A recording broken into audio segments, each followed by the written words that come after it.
A rhinoceros stands motionless in the pale light of early morning, a mountain of gray, wrinkled skin weighing more than 2 tons, capable of splintering a car door with a single charge. And yet, at this exact moment, a bird, smaller than a human fist, is walking calmly across the surface of one of its eyes, so close to the delicate membrane that a single wrong movement could cause real damage. The rhino does not flinch, it does not shake its head, it does not do anything at all except stand still and let this happen.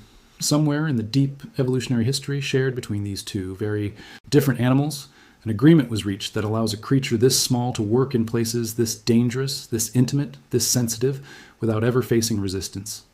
Understanding why requires looking past the simple explanation most people accept without question, and instead examining exactly what a rhinoceros's body actually is, what lives on it, and what happens when something goes wrong in these deceptively vulnerable places.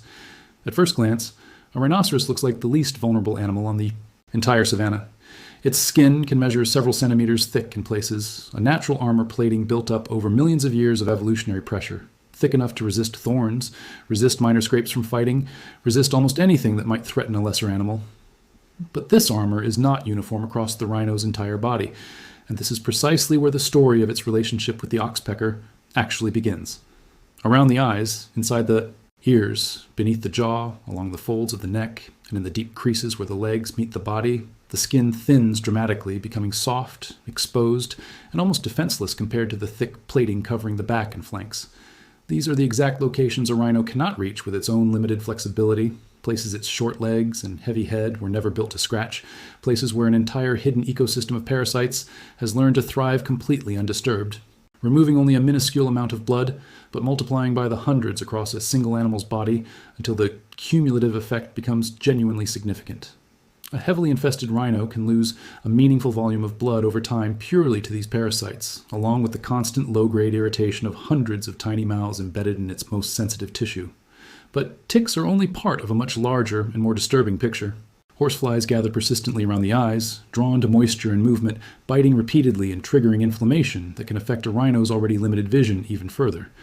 Blowflies specifically target open wounds, whether from territorial fighting between males or minor injuries picked up while pushing through thick, thorny brush, laying eggs directly into damaged tissue that can develop into maggot infestations if left unaddressed.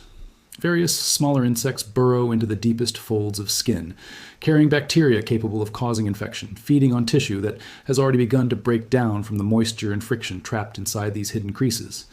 A single rhinoceros, in other words, functions less like one animal and more like an entire ecosystem of parasites, insects, and microorganisms, all living on the surface of one enormous, mostly defenseless host.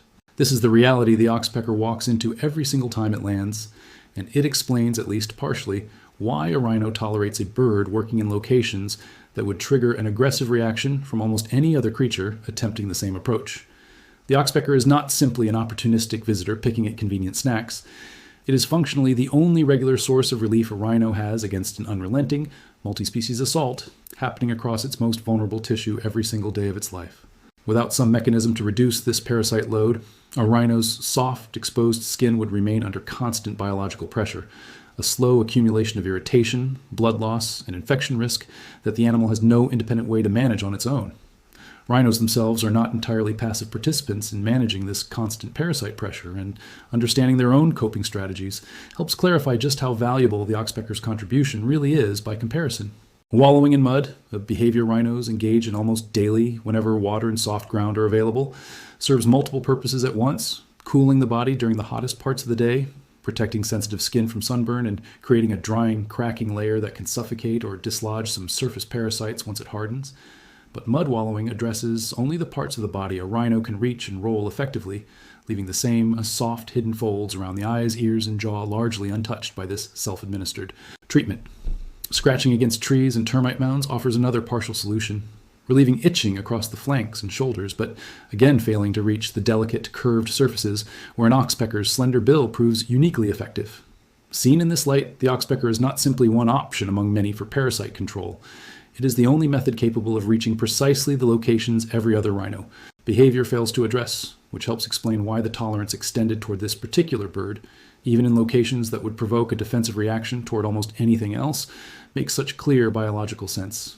For decades, this arrangement was described in exactly the tidy, simple terms most people still associate with the relationship. The oxpecker removes parasites. The rhino receives relief. Both species benefit in a clean, mutually rewarding exchange, presented in textbooks and documentaries as one of nature's clearest examples of mutualism, a term used to describe two species genuinely helping each other survive.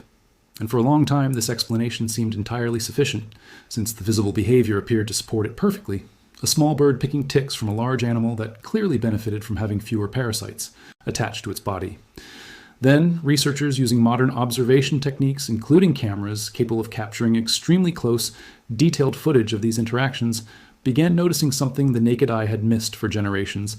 In several documented instances, an oxpecker would approach a location on a rhino's body, not to pursue an obvious, visible tick, but instead to investigate a wound that had already begun healing, a patch of skin covered by a thin, fragile layer of new tissue forming over an older injury. Rather than leaving this healing area alone, the bird would begin picking at it deliberately, gentle at first, then more insistent, working at the thin new skin until it broke open again, releasing a small bead of fresh blood. At that point, the oxpecker's behavior shifted entirely. It was no longer removing an external parasite. It was drinking directly from the rhino's own bloodstream, extracting nutrition not from something living on the rhino, but from the rhino itself. This single observation, replicated across multiple sightings and multiple individual birds, forced an uncomfortable reconsideration of a relationship that had been taught as settled scientific fact for generations. If the oxpecker was willing to reopen a healing wound purely to access blood, then describing this relationship as simple, clean mutualism no longer told the full story. The bird was not merely a grateful cleaner rewarded with food for services rendered. It was, at least some of the time, actively working against its host's own recovery, extending the healing process of an injury purely to sustain its own feeding habits. The question this raised was not easily answered. Was the oxpecker still, on balance, a net benefit to the rhino, given how much parasite removal it also performed? Or had decades of observation simply missed a darker undercurrent running beneath the relationship everyone had assumed was straightforwardly positive? The honest scientific answer sits somewhere in an uncomfortable middle ground, and this discomfort is itself important to understand if the question of why rhinos tolerate this bird is ever going to make sense. Nature does not organize its relationships into permanent, fixed categories of pure cooperation or pure exploitation.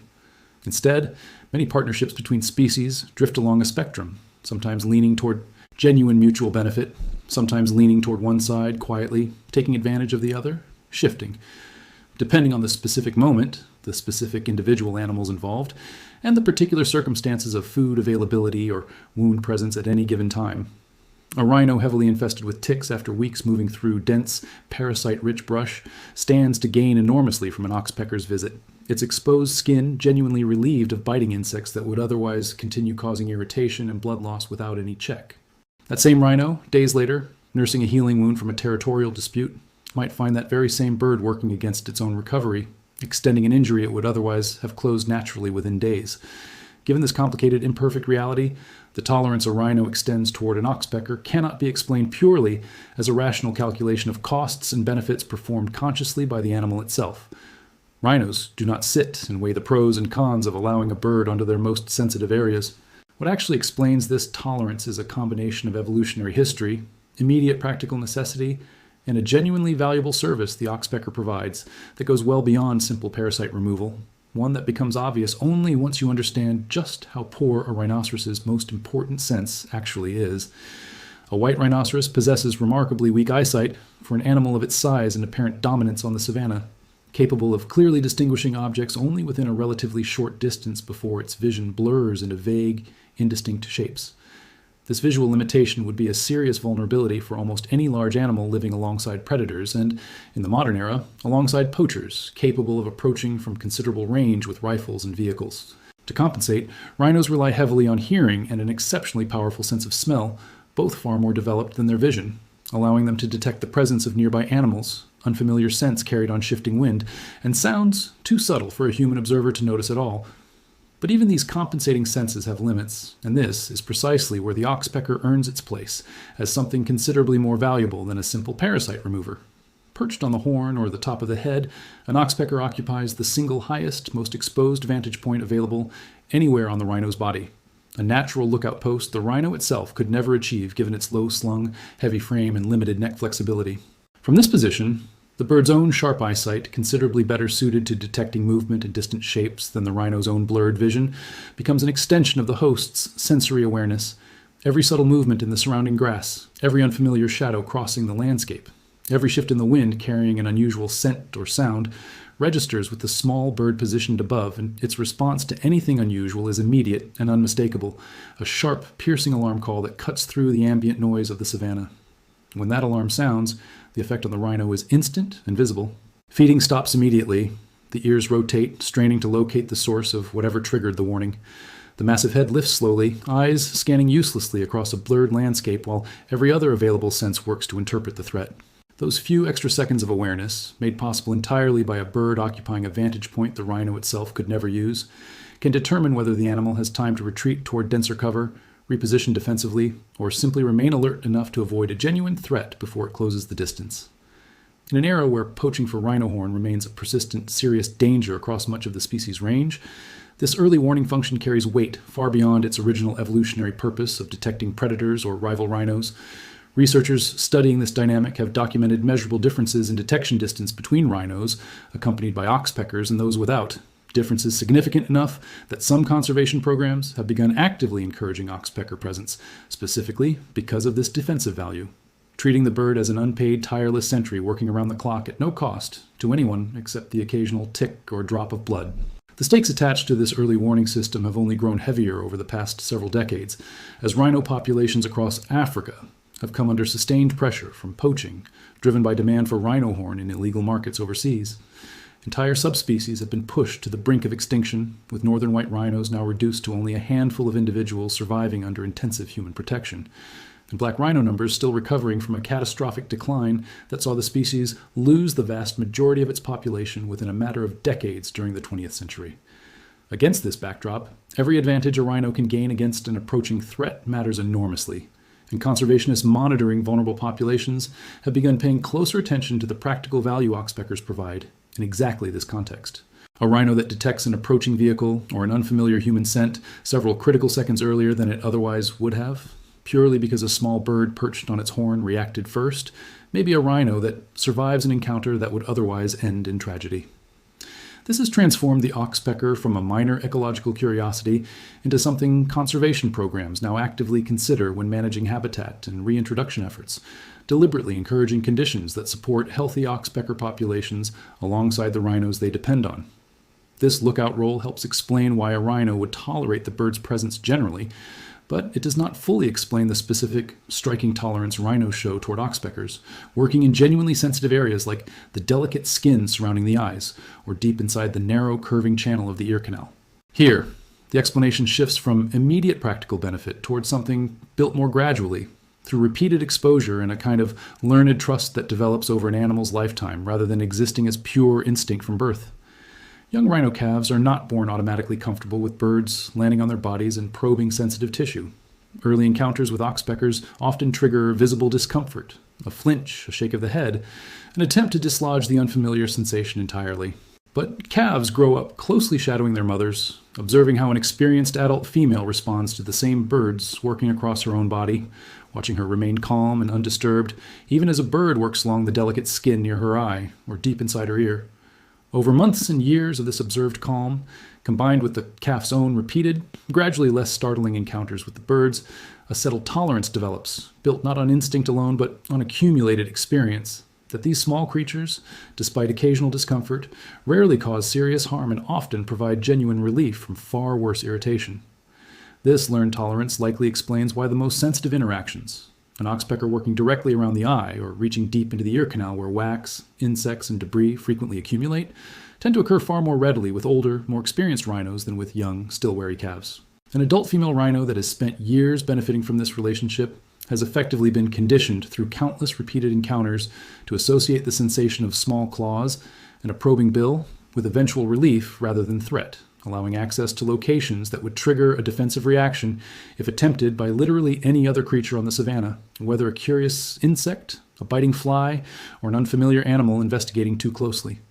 The specific behavior of working inside a rhino's ear deserves particular attention, since this represents perhaps the most striking demonstration of trust in the entire relationship. A rhino's ear canal, like a human's, accumulates wax, trapped insects, and general debris over time, creating exactly the kind of environment parasites favor and exactly the kind of location an oxpecker finds worth investigating.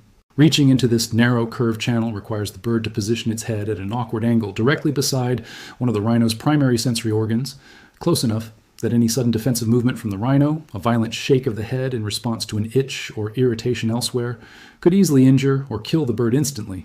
That oxpeckers routinely attempt this anyway, and that rhinos routinely permit it without apparent alarm, speaks to just how deeply this pattern of tolerance has been built into the relationship over countless individual interactions across an animal's lifetime. None of this happens in isolation from the broader dangers surrounding both animals every single day. Reaching into this narrow curved channel requires the bird to position its head at an awkward angle directly beside one of the rhino's primary sensory organs, close enough that any sudden defensive movement from the rhino, a violent shake of the head in response to an itch or irritation elsewhere, could easily injure or kill the bird instantly.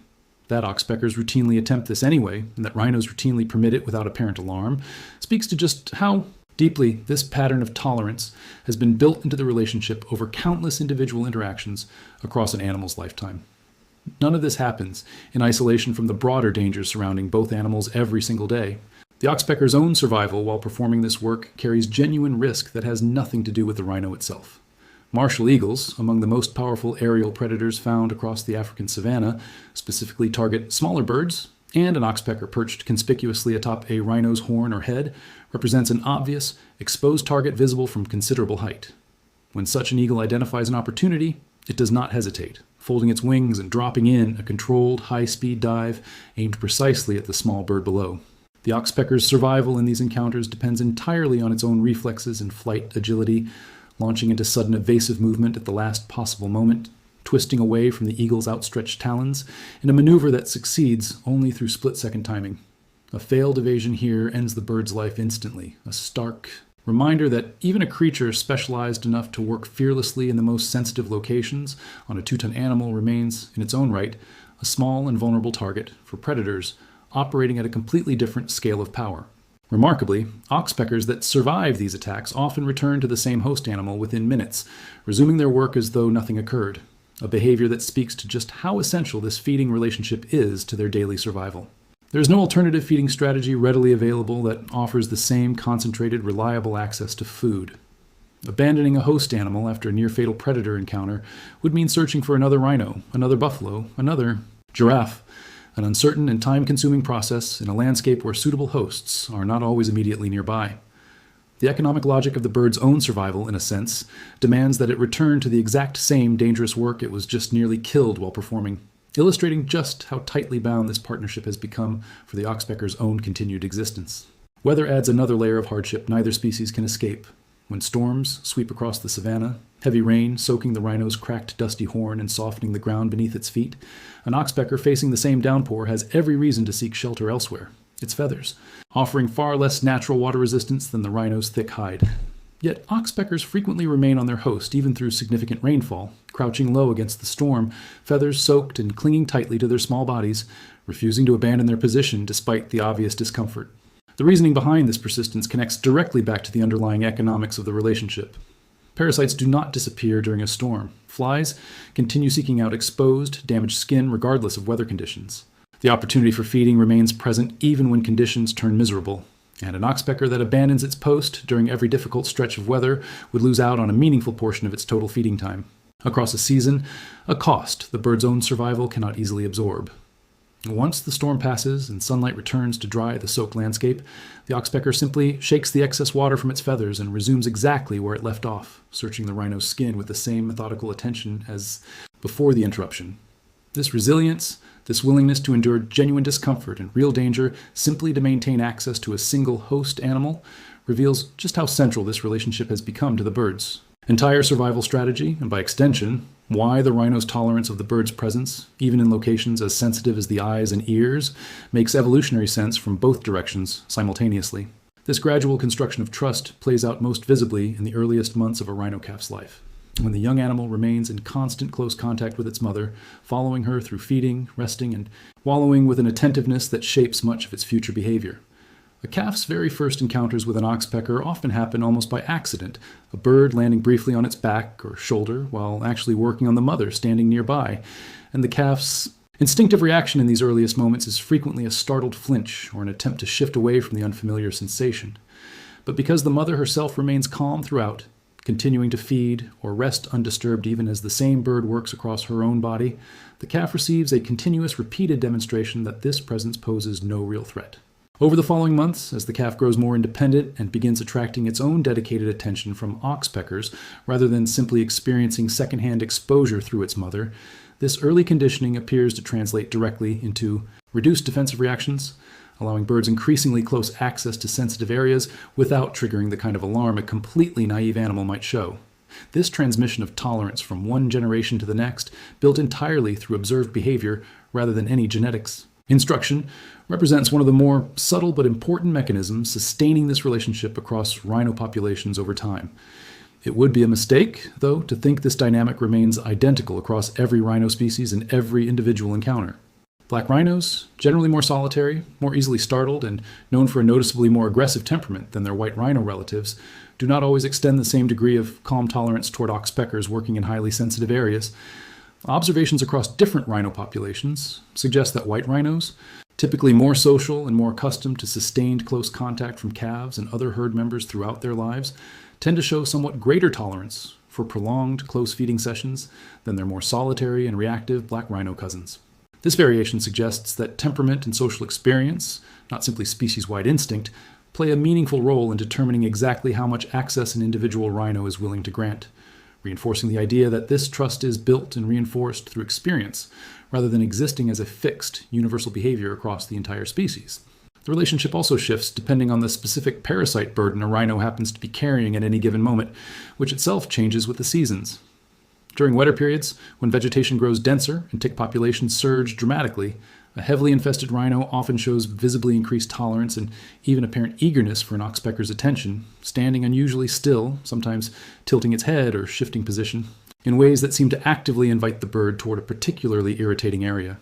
During drier stretches, when parasite loads naturally decline, rhinos may show comparatively less patience for a bird lingering too long in one spot, suggesting that the underlying tolerance driving this relationship responds dynamically to how genuinely necessary the bird's service happens to be at any given time, rather than functioning as constant, unconditional acceptance regardless of circumstance. The importance of this relationship becomes even clearer when examining what happens to rhinos in areas where oxpeckers have disappeared entirely. Across much of the 20th century, oxpecker populations collapsed in large parts of southern Africa as commercial cattle ranching expanded and farmers began treating their herds with arsenic-based and later pesticide-based dips, designed to eliminate ticks. These chemicals worked exactly as intended against parasites, but also poisoned the very birds that depended on those same parasites for food, wiping out entire regional oxpecker populations in areas where cattle replaced wild game as the dominant large mammal. Rhinos living in these oxpecker-free zones lost access to both major benefits the birds provide, facing higher unchecked parasite loads across their most vulnerable skin and losing the elevated early warning system that had helped previous generations detect approaching danger. Some conservation researchers monitoring rhino populations in these historically affected regions have pointed to this loss as one contributing factor among several that made isolated, oxpecker-free rhinos somewhat more vulnerable to both health complications from unchecked parasites and increased risk from undetected human approach, reinforcing just how much the rhino has come to rely on this small bird's presence over generations of shared evolutionary history.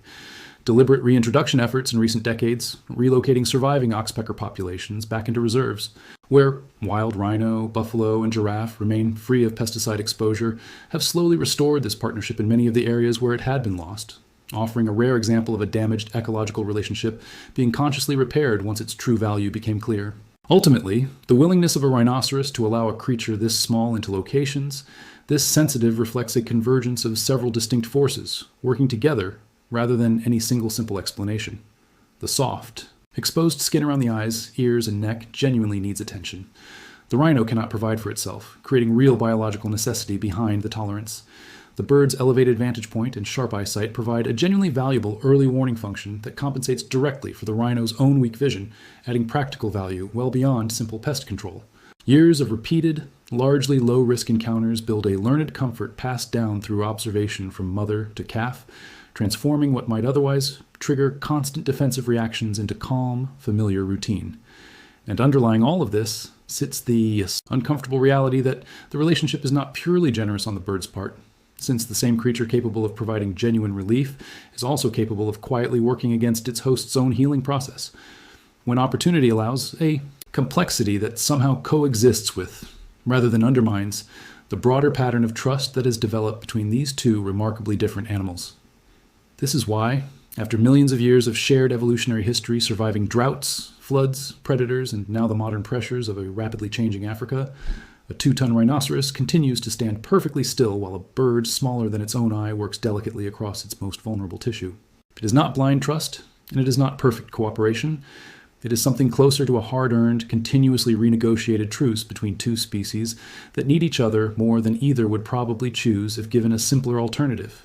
A partnership built not on friendship in any sentimental sense, but on the harder, more enduring logic of mutual survival in a landscape that rarely offers any creature, however large or however small, an easy path forward. And so, morning after morning, the same small bird returns to the same broad horn. The same rhino lowers its guard just enough to allow it, and the ancient imperfect arrangement quietly continues.